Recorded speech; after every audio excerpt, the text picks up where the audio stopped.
benar-benar bisa dihilangkan.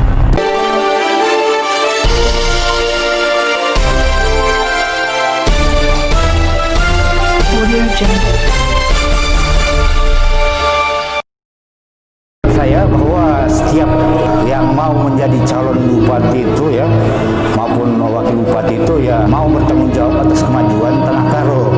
Jadi dengan demikian saya merasa bahwa mereka itu sudah ada niat untuk membangun Karo. Namun demikian karena ya ada itu riak-riak tadi bahwa masih menggunakan money politik, nah itu yang saya kurang setuju. Namun masyarakat juga sudah sangat antusias dalam melaksanakan pilkada baru ini.